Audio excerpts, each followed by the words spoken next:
حضرت موسیٰ علیہ السلام نے جب جبل طور پہ اللہ سے یہ ریکویسٹ کی کہ اللہ میں تجھے دیکھنا چاہتا ہوں، تو جواب ملا کہ تو نہیں دیکھ سکتا۔ علماء سے تو یہ واقعات ہم نے بڑے تفصیل سے سنے ہیں کہ انہوں نے کہا کہ مالک میں تجھے دیکھنا چاہتا ہوں، جواب آیا تم نہیں دیکھ سکتے۔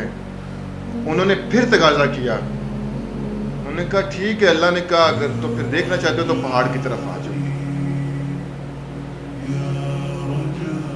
اللہ نے حضرت موسیٰ علیہ السلام کو بلا لیا۔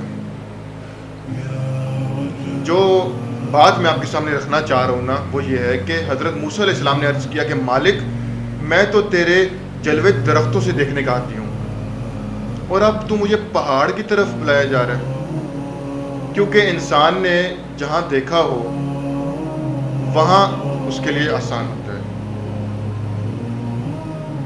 حضرت موسیٰ علیہ السلام نے کہا کہ میں تیرے جلوے اللہ درختوں سے دیکھنے کا قائل ہوں۔ اللہ تعالیٰ نے کہا کہ جب موسیٰ گھر سے جب نکل رہے تھے ماں کو کیا بولا تھا؟ حضرت موسیٰ علیہ السلام جب گھر سے نکل رہے تھے جبل طور کی طرف، تو ماں نے کہا تھا کہ بیٹے جب مجھے کام پڑ جائے میں تجھے کہاں تلاش کروں؟ تو بیٹے نے کہا پہاڑ کی طرف آپ دیکھیے گا۔ تو ماں نے کہا کہ اللہ تعالیٰ نے کہا تیری ماں کی نظر اس وقت سے پہاڑ کی طرف ہے، اور موسیٰ جہاں ماں کی نگاہ ہوتی ہے وہیں وہ جلوہ گاہ ہوتی ہے۔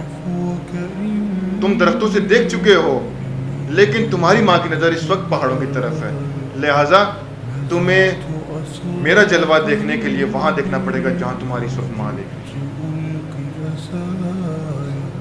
جن کی مائیں ہیں آپ ان کی قدر کریں۔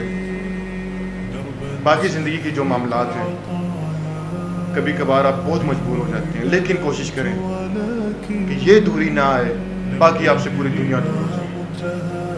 بہت شکریہ۔